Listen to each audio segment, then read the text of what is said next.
杨总，哟，秦律师，又得麻烦你啊。您客气。身为律师，分内之事。对方律师来了，我也来外边。哦，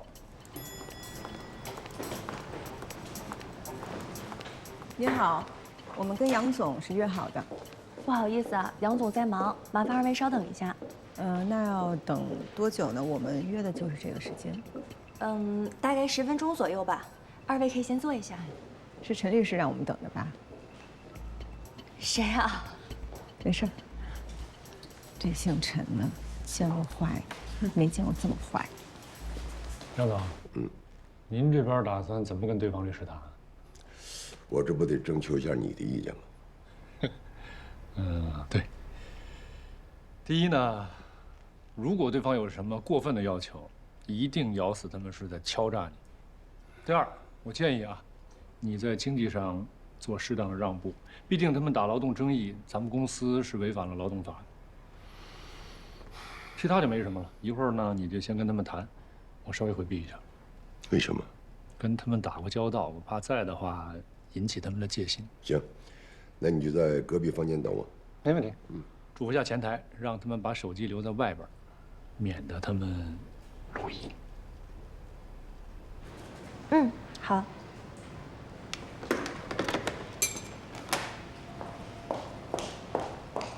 好了，二位可以进去了。好，谢谢。但是我们公司有制度，访客需要把手机放在外面。可是手机是我们的私人物品。我们公司有规定，所有的访客一律需要把手机收起来，我也没有办法。给他吧，帮我们保管好啊。好，跟我来吧。怕我们录音。杨总，欢迎欢迎，两位年轻有为的女律师，我们国家的法治建设大有希望。欢迎。好，坐坐坐。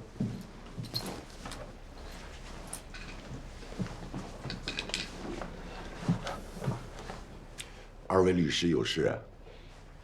杨总，我们是为了郭玉女士的事情来的。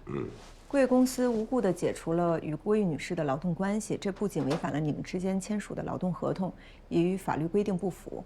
我们是代表她来和您协商解决问题的，希望我们能够达成一致。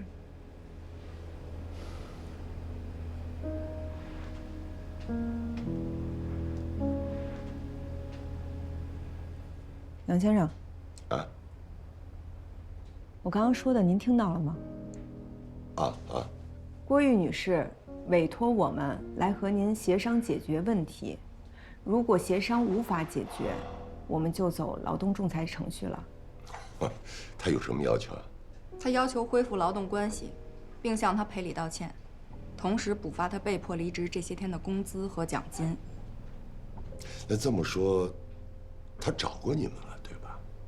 他的腿也是故意甩的，就是不想和我一起出差工作，对不对？什么意思？什么意思？你们很清楚啊。他既然去找了你们啊，他一定就会说了很多我们两个之间的事情。您是说您承认曾经性骚扰过郭玉女士了？什么？性骚扰？哎呀，哎呦，这孩子真是什么都敢说啊！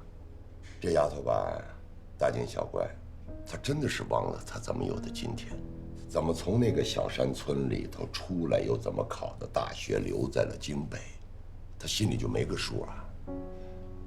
我承认，我不是圣人，看见漂亮女孩，我也会有想法，我也会犯天底下很多男人都会犯的错误，但是动她，要什么没什么，那我动她不就是扶贫吗？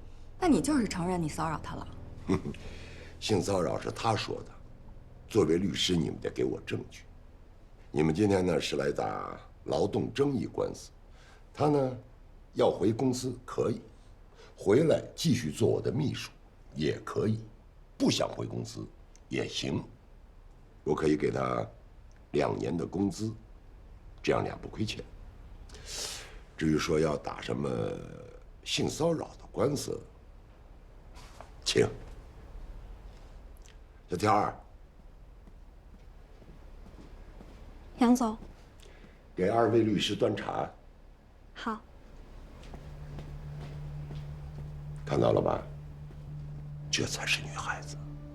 啊？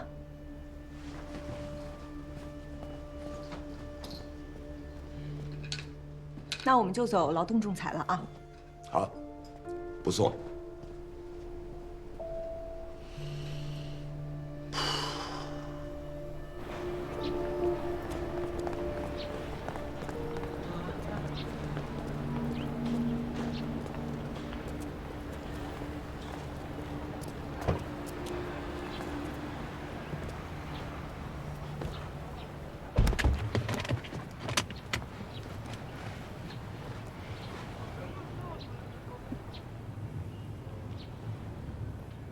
秋华，对不起啊。你为什么要道歉？我之前还要求你向老韩主张正义，现在我明白了，跟他们这种人谈正义就是白费。对付这种人，就只能狠狠割他们的肉。哎，就这俩人啊，还想跟我这老江湖斗法？杨总，你跟他们聊了什么呢？不用跟我说的。但如果是签了什么文字性的协议，你给我看一眼，我给你一些建议，咱们规避一下法律层面的风险，仅此而已。没经过你的眼，我能跟他们签什么文字性协议啊？我呢给了那个郭玉玉那女孩2年的工资，他们回去商量去了。还有啊，我提醒一嘴，如果是他们真的昏了头，非要打这个性骚扰的案子，我作为你的律师，你给我交个底儿来，你有证据落在他们手里没？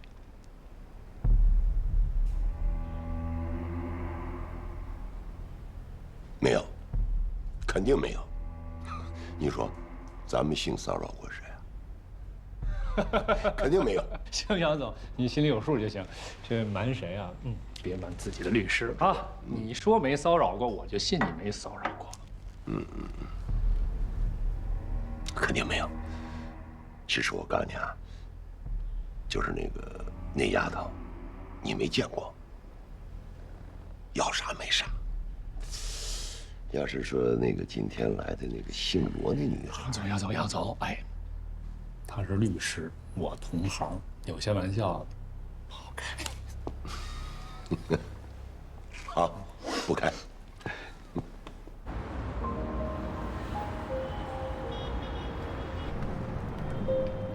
秋华，这一会儿怎么办呀？什么怎么办？郭玉一会儿到所里，咱们怎么跟他交代啊？我去跟他说。你说这个杨伟达这么无耻，那你陈无良知道吗？肯定知道，你没看他都躲起来了。这他也代理啊？坏人就没人代理，坏人的钱才更好挣。是啊，律师的职业道德和一般道德，这节课给上一辈子。但我不知道为什么，我还是希望他不知道，尽管我叫他陈无良。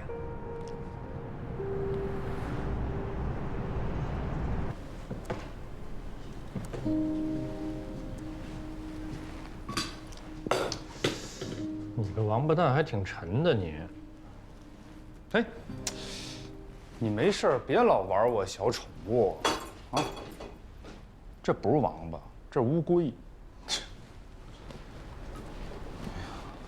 大象，我不在这会儿，阿贺怎么了呀？啊？老师啊，哎，咱这行啊，这不是人干的。大象，我不在这会儿，谁欺负咱们家阿硕了呀？没事，反正有时候你就想把自己的当事人给掐死。啊，这是刑事案，刑事案钱多，这官司我帮你打，掐死谁呀？那道德模范杨伟达性骚扰一小女孩，仗着自己财大气粗，你是没看他那副嘴脸。他就他这样，我还得给他出主意。你说，阿硕呀，说你现在呢，都变得有点让我不认识了。你这受谁的影响？我没说啊，你心里边自己清楚。你不一直都跟我说吗？说是坏人这钱更好挣，而且呢，这法官没判之前，人只是咱们的当事人。我倒知道，但你没看他那张脸，你看了你忍不住就想抽他。但这案子啊，你得帮我一起打。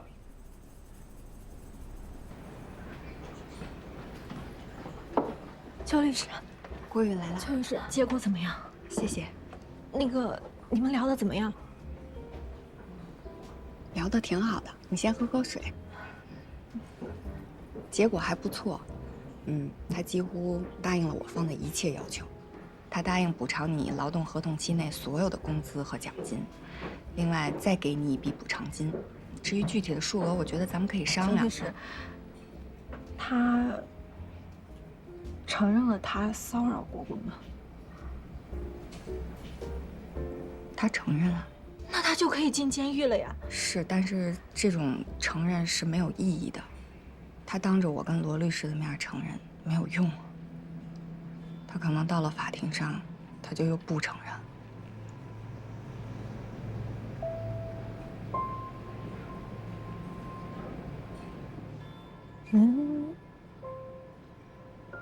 人是可以做到这么无耻的吗？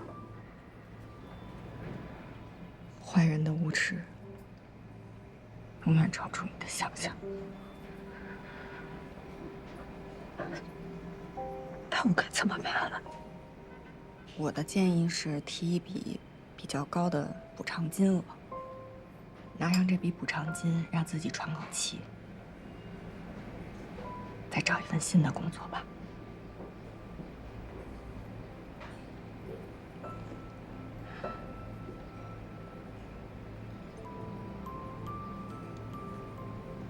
我比你早来这个城市几年，所以你的感受我特别能理解。可是如果你没有真正的在这个城市里立足，你连自己的温饱都解决不了，你的尊严、你的人格，你所受到的所有的侮辱和委屈，就1分钱都不值。没有人会真正关心你的。你真正能主张和保护自己权利的时候，才是你真正强大的那一天。所以为了这一天，就咬牙活着吧，咬碎了牙，咽到肚子里活。那我走了。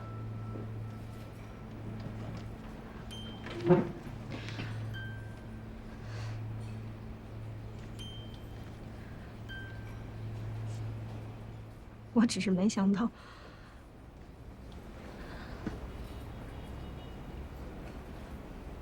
谢谢。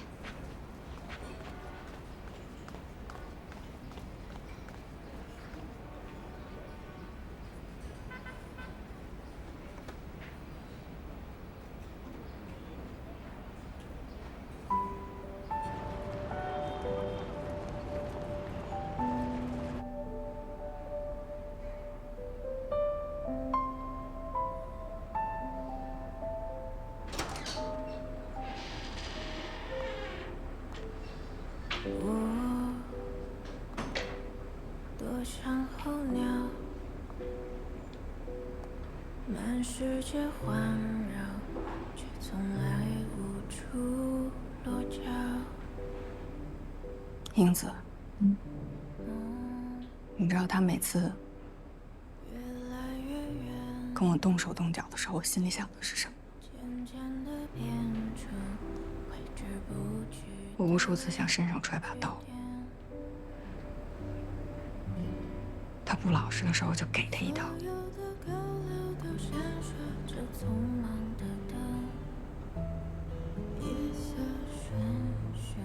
但我也只能想想而已。输不起，我身后有一大家子人呢。他们好不容易把我供出来的，还等着我改变他们的命运呢。所以我只能忍。你没来之前，我已经忍了很久。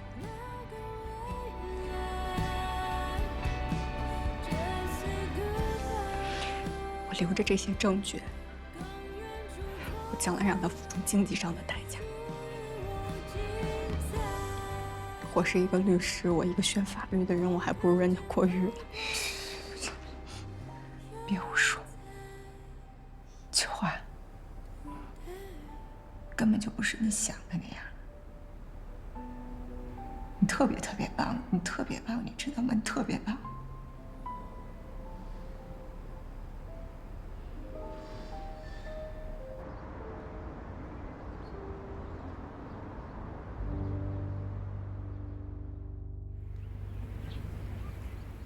我很仔细地研究了咱们的证据，魏总，你容我不客气地说一句啊，说您受到了家庭暴力、威胁、胁迫啊，这个法官会信。但如果说你是在受到了胁迫和恐吓的情况下签订了这份协议，我觉得法官不太会信。为什么？你看啊，你这健硕、魁梧，咱们再反观乔女士这边呢？也就1.60米多的个儿，啊，体重100斤左右。那你如何让法官相信他能胁迫你签下这么一份有失公平的协议呢？这个案子的关键呢，你就得让法官相信，你太太呢是一个充满了暴力倾向的人。如果你不答应他签这个，他什么事儿都能干得出来。你是为了保护自身的人身安全，被逼无奈才签的这份财产转让协议。那怎么才能让法官相信呢？奎总，负责咱们这个案子的庭审法官呢叫秦海，50多岁，为人很正直，也很严谨，而且生活上极其的有规律啊。据我一个同事的了解呢，他每天中午到饭点之前一定会审完案子，然后在法院吃午餐。奎总，你看，这是法院的平面图。前2天我已经实地考察过了。审判厅，你和被告进出的小门，法官进出的门。一般来说啊，庭审结束之后，法官从这个门走出去，直接走到后面的办公区，然后走出这个门去食堂吃饭。但是最近呢，这边在装修，那么这条路封死了。他完事之后，从这个门出来，只能绕到前厅，再从前厅出门，再绕到后边的食堂。那么就有一种可能，啊，庭审结束，你和被告走出了这个门，到了前厅，一定会碰到。如果啊，你们俩能在这儿停留一会儿，很有可能能碰到绕道而来的法官。我没听明白您什么意思？您是让我上去跟法官打招呼？哎，这以后啊，谁要再让我打这种什么专利案啊，我就去问候他全家。那打完这种官司，我觉得我都能去竞选那工程院的院士了。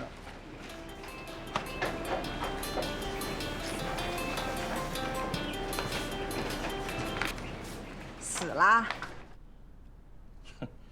罗正义，不是你叫我什么陈无良？那要不然呢，叫你罗吉和德。不就是在我当事人那儿吃了瘪吗？至于吗？这么小气？你有话快说，姐忙着呢。魏总的案子下周1开庭了，我呢给你订了5星级酒店，一会儿把你身份证号发过来。我给你订高铁，给你订商务座。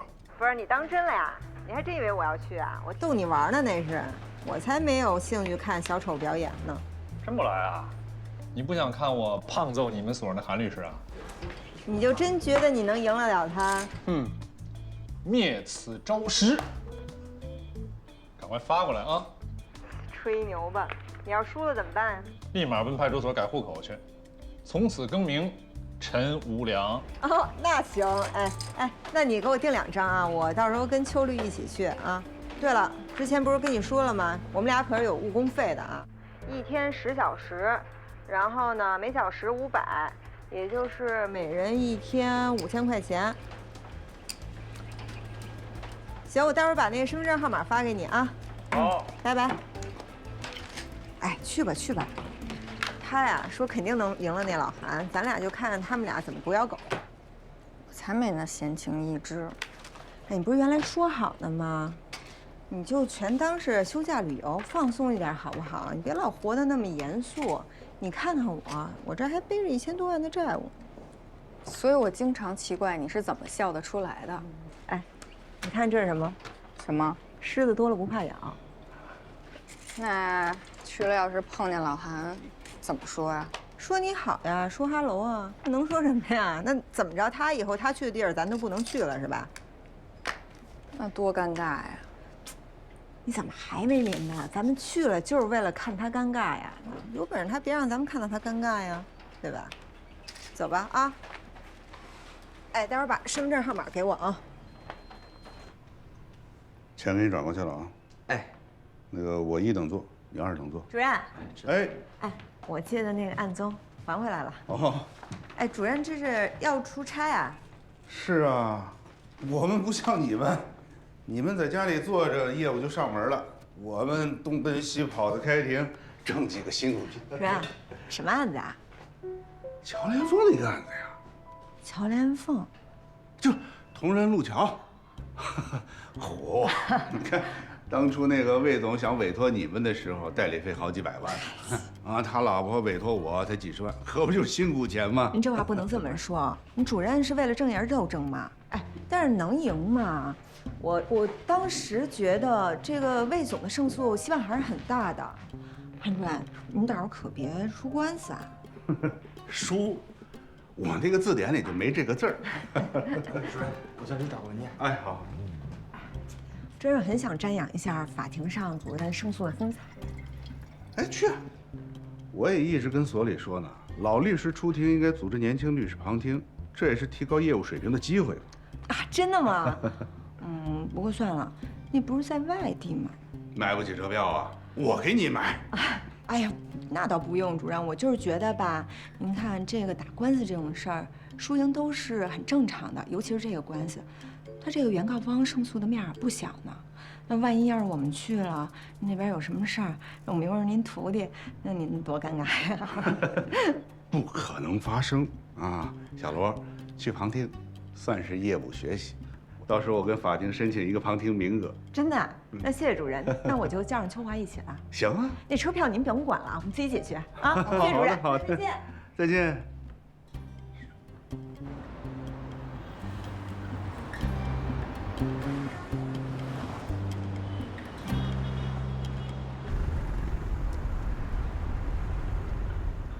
你挂个耳机干什么呀？跟师傅，没想到就我这样的还喜欢音乐呢。就我有点钱就想追这时髦，算满足个小小的梦想。小田，好好干啊！等明年转职业了，接几个大案子，想怎么时髦怎么时髦。哎，哎，小田，那个罗英子他们跟咱们坐的是一趟车吧？师傅，这我不知道该不该说。这有什么为难的呀？他跟咱不仅是一趟车，还都是商务座。啊？这商务座？嗯。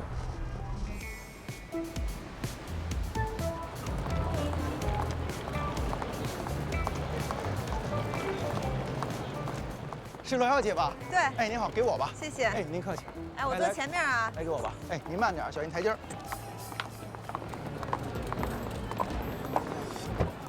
哟，这不是韩主任吗？你有车吗？要不然上我们车挤挤。不用，我那当人车马上就来。哦，是吗？小罗，气派啊！还行吧。那韩主任，咱们法庭见了啊！哎，好，好，好。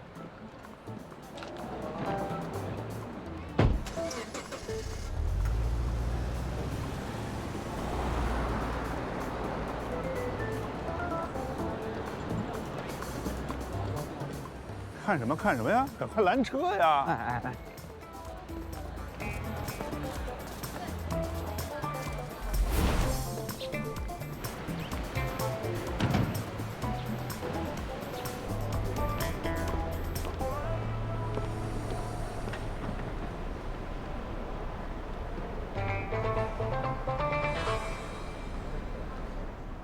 这是商务大床房的卡，这是特价房的卡。谢谢。欢迎入住。不是，谢主任。明天早上别迟到了啊！哎，早餐自理。早餐还得自理啊？看这个咖啡机，这里有什么？冰箱。哇！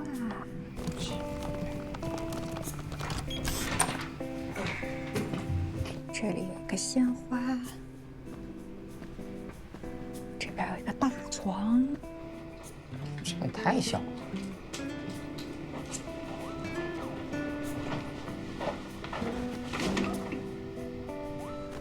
哈哈哈，好舒服。连个窗户都没有，这不棺材吗？抠门儿。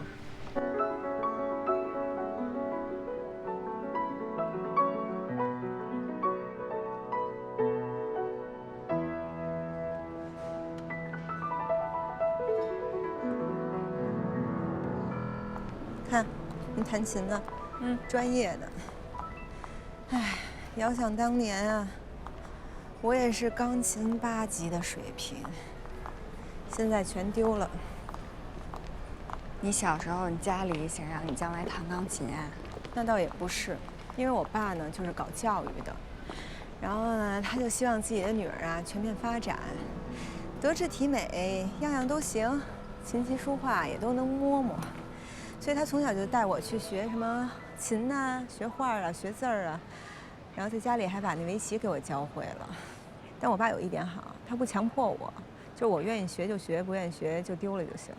我妈就不是，她就老说我没出息。那我爸就特逗，我爸说什么叫有出息啊？我闺女高兴那就叫有出息。那结果呢，就这点愿望也没让她实现。好，谢谢。需要点什么？再来2杯特调的鸡尾酒，谢谢。稍等。我倒是觉得你爸不愧是个教育家。为什么呀？就是因为我被人坑到这口田地，然后欠一屁股债。因为你就算到了这步田地，也能活得从容体面，还不失安全感。那倒是。那你说这个安全感这东西吧，就好比我跟刘明这件事儿，你说他跑了，让我欠了一屁股债，总不至于要我命吧？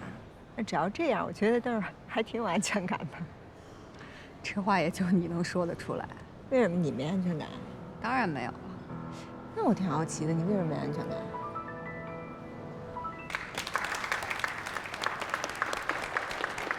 燕子，燕子，你看，你看。哎，不是上回见那个了，看着啊。你干嘛呀？等我一会儿啊。哎，怎么样，二位啊？这个酒店的环境哇，还可以。承蒙招待，还凑合。哎，你朋友啊，我叫过来介绍介绍。婷婷。打扰一下，2位的特调鸡尾酒。婷婷，给你介绍一下啊，我的2位同行罗正义律师，秋华律师好，律师好，我朋友婷婷。幸会，幸会。罗律师好。你先上去休息一下，我跟他们聊聊公事。好，那2位律师再见。再见。哎呀，哎，服务员，给我们来一瓶你们这儿最好的红酒，然后再来点点心，再来个果盘，就这样吧，挂他账上啊。可以可以，你再点点呗啊，随便点，反正银行这一单呢，我收了100多万。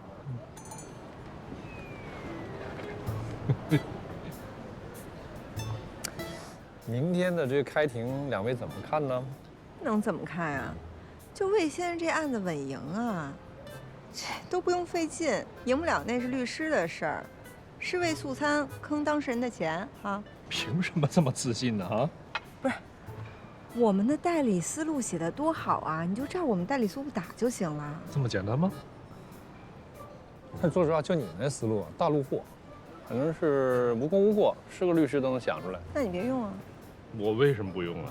在我看到你们那个思路之前，我就跟魏先生已经提出来了。但我告诉你，就你们那思路，那有很大的工作量，必须有很多的证据来支持，知道吗？要不然的话，根本就没有办法让人相信，一个不足100斤的女人，她如何胁迫一个如此魁梧的男人去签下这样一份协议呢？啊，你们没想到这一点吧？我们当然想到了，但幸运的是，人魏先生有证据。有证据。当然，你们肯定是没发现，就在这些所谓的证据里边，能证明他太太胁迫、威胁他的这些短信和视频，都是发生在签署完这份协议之后。当然了，之前也会有一些，可这并不足以让法官相信，魏先生签署这份协议的时候，他的人身安全是受到了威胁的。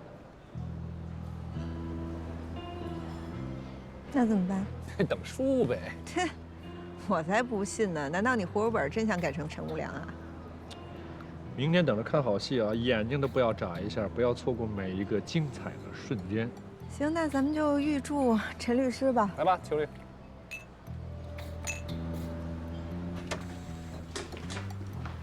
哎，你说这个陈无良这葫芦里卖的什么药？要是这证据的情况真是像他说的那样，那我觉得这个案子不乐观呀。咱们这好几百里地跑过来，就看老韩赢这么一官司，那我就还挺生气的。这么美好的夜晚，能别提这么让人扫兴的事儿吗？行，来，不提。我跟你说一高兴的事儿，白天劳动仲裁那边给我打电话了，说伟达集团啊愿意给郭玉工作年限+1的定额补偿，还愿意给郭玉出具一个非常有力的工作推荐信。郭玉参加工作也就1年吧，也就是说他能够拿到13个月的工资补偿，能有多少？5万块钱有吗？5万块钱就把郭玉的尊严买走了。哎呀，多少钱都买不走一个人的尊严呐！但至少咱们帮他争取到了顶额赔付啊！哎呀，你就别苦大仇深的啦，那脸都皱巴巴的了。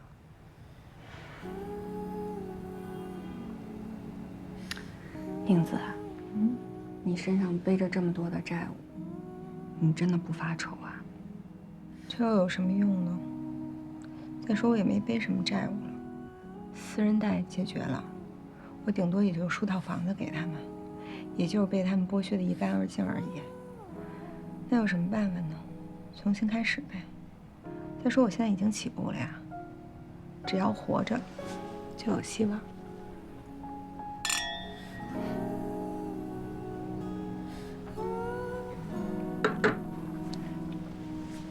我可真羡慕你呀！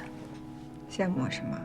你刚才说你小时候学过钢琴，我就特别羡慕。我小的时候就喜欢看星星。农村嘛，晚上外面黑漆漆的，天上的星星特别亮，我就经常上房去看星星，结果就被我爸揪着头发薅下来，说我净喜欢这些没有用的。我们家有3个孩子，我是老大，我下面还有个弟弟妹妹，所以我们家的活都被我承包了。我又得看弟弟妹妹，又得给他们做饭、洗衣服，你想想吧。小的时候因为超生，我爸我妈就带着我们东躲西藏的。我给你讲一个好玩的吧。有了我以后呢，我爸就想生个男孩，就想要儿子。结果我姑就给我爸出了个馊主意，他们就带着我去申请了一个残疾证啊，脑瘫。哎呦，你姑也太损了吧！哎，所以啊，从小我就知道，如果我要不好好学习，我的命运就跟我们老家那些20多岁就嫁人了，然后生一大堆孩子的女孩没什么区别。小的时候一有什么风吹草动，我就特害怕，我就怕他们因为什么事儿就不让我上学了。你说隔壁这老田家的闺女都已经不上学了，咱家这个干脆也别上了。小点声，别让小花听见。那刚才你说不让上学了，把她吓的。那上学有什么用呢？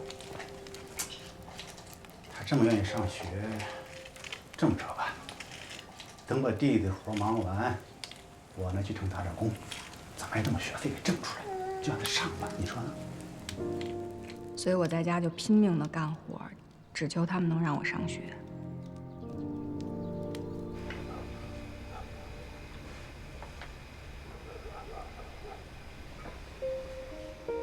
上学就是我能抓住的唯一的救命稻草。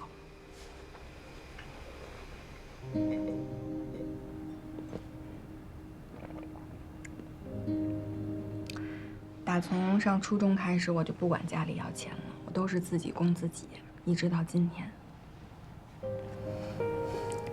九安，你真是太不容易了。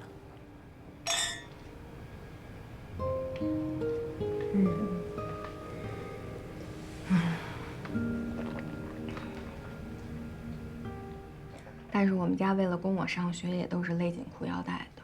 虽然我不管家里要钱了，但我不还是一张嘴吗？我得吃饭呀，就更别说家里少了一个人干活看孩子了。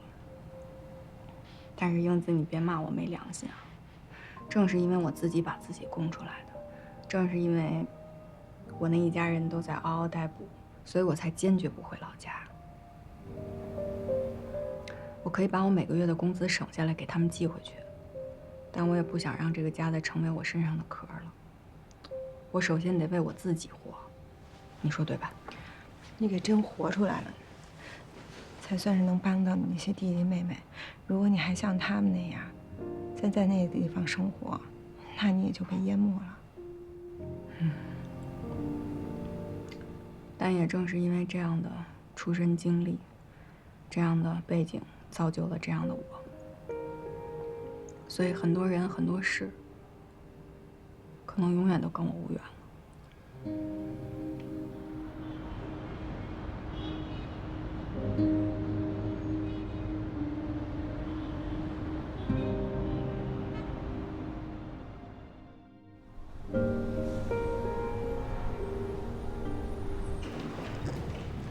帅气的韩律师，我终于有机会跟前辈学习了。哎呀，陈律师，你还是这么客气啊！你才是后生可畏啊！哎，老薛，哎，这么多年了，你还是鞍前马后的跟着陈律师啊？哎，错了，是我鞍前马后的跟着薛律师学习。这应该是乔女士啊。一日夫妻百日恩，咱们在法庭上是对手，但是这私底下吧，您跟魏先生还是夫妻关系。魏先生，礼貌性的握个手。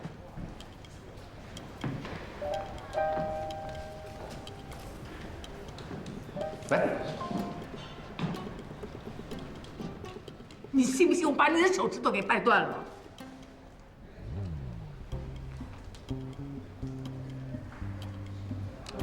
我还是有点深。来，你们先请，先请。哎呀，我们这边走。你给我等着！该离，该离。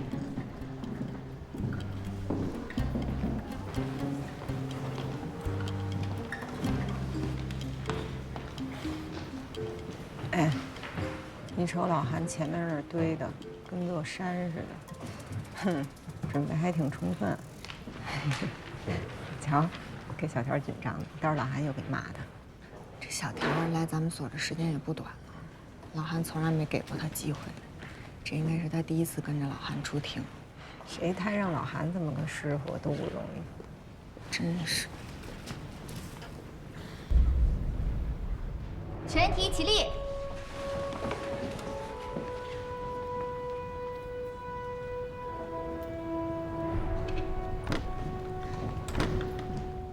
平陵市中级人民法院根据《中华人民共和国民事诉讼法》第134条规定，依法适用普通程序，今天公开开庭审理原告魏同仁诉被告乔连凤股权转让纠纷一案。现在开庭。综上，这份股权转让协议是我当事人长期遭受被告的恐吓，在人身安全受到极大的威胁下被迫签署的，并不是自己真实意思的表示，依法应予以撤销。原被告双方力量悬殊，在签署这份协议的时候，夫妻感情尚可。原告是因为无力扭转企业长期亏损的局面，相信被告的经营能力，自愿把股份转让给被告持有的，这完全是双方真实意愿的表达。依法应该受到法律保护。有什么话不是好好说？这还能话都别说这。对啊，这个伤人的，我跟你说，你别看，你怎么说？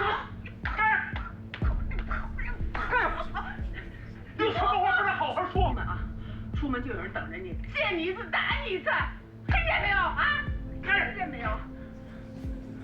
第21号证据，要证明的事项为：被告经常对原告施以家庭暴力，使得原告的人身安全受到了威胁，让他产生了巨大的不安全感。被告可以质证。有异议。这个视频上的时间码是2015年8月21日，而这份协议签署的时间是2015年8月20日，所以这个视频只能证明，在这份协议签署之后，原被告双方他们的夫妻感情恶化，并不能证明这份协议是原告被迫签署的。审判长，这段视频里面的事儿呢，确实是发生在这个协议签署的第2天。可是我想请您还有在座的各位关注一个细节啊，这个视频是在哪儿录制的？是在酒店的房间里面。为什么要在酒店的房间里面呢？这说明原告和被告2个人的夫妻关系已经恶化到了非常非常糟糕的地步。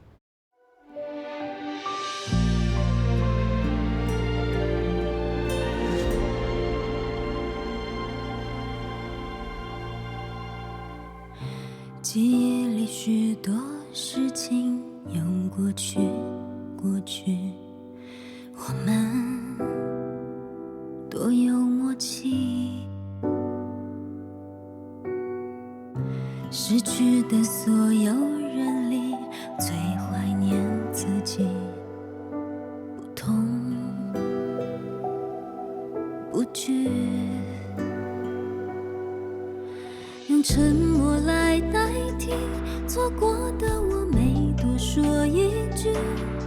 曾经我用尽力气，所以不可惜。天生会乐观的人群，总在夜深人静自语，永远相信明天的和结局是我的超能力。为一个劫翻山越岭，走很远才惊觉已过去。雨过天晴，怎么算公平？歇斯底里的事，离开不必非要证据。曾经我用尽力气，所以不可惜。错过你也成为风景，没做好有什么要紧？若世界显得拥挤，踉跄步履，我依然独行，用热泪等执着回应，找回那个完整的自己。我会爱我，再计算公平。我会爱我，再计算公平。